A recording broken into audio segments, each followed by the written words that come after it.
public comments on this. And I think that what is revealing is the governor changing his position once again in terms and not understanding what he was proposing when he was actually proposing it.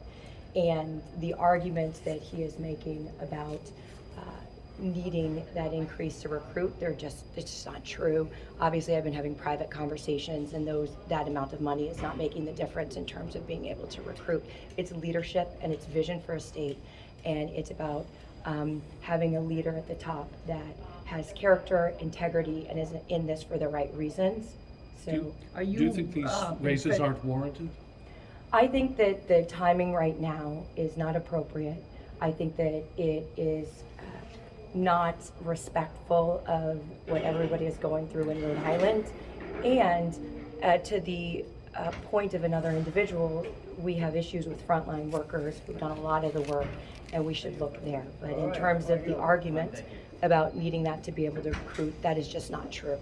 Are you in favor of raising any of those salaries at all? And the second piece of that is they're saying, hey, we're really well below Massachusetts and Connecticut. Is that appropriate? If they really, let's have a conversation about being regionally competitive. Different states, and the reality is we're not regionally competitive in a macro sort of way. And so that argument doesn't work if you don't care about a business environment that isn't competitive, and you don't care about other things that makes a competitive environment for the state. It can't be for things that are convenient and things that are not. And the reality is other governors were able to recruit in those positions. That is not the reason why he cannot recruit and retain individuals. When you said, go back to question one, are you in favor of any increase in any of those positions? Do you think any of them are justified? Not right now. Okay. I believe that we have other issues with direct line providers, and I think that we need to deal with the fact that we have vacancies there. So if we're going to put money, which often it's a trade-off in terms of how much money do you have and where do you put it, I think we need to put it with the workers on the front line.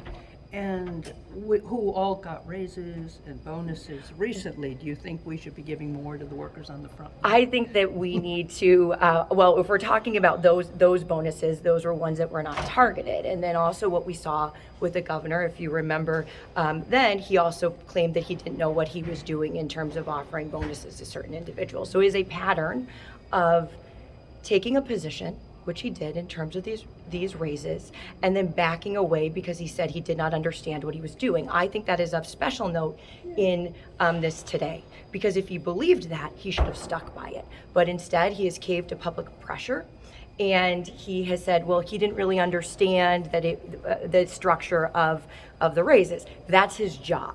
And so it speaks a lot to either competence or character. If he believes that that is true, then he should have stood with it.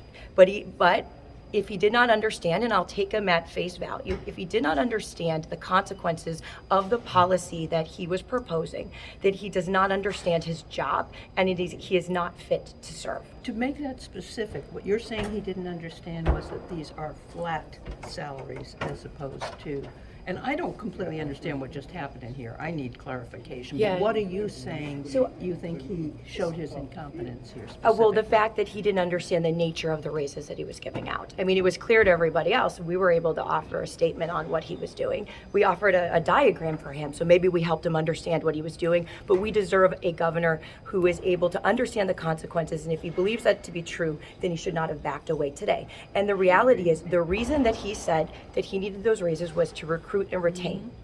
That is just simply not true. The reality is that other governors didn't have the same issue, and quite frankly, in my private conversations, that has never been an issue in terms of, hey, it's $30,000 or $60,000. You are recruiting for those positions leaders that will be able to transform the state and help provide the most important services to our population. And generally, that is not a reason someone does not join a team.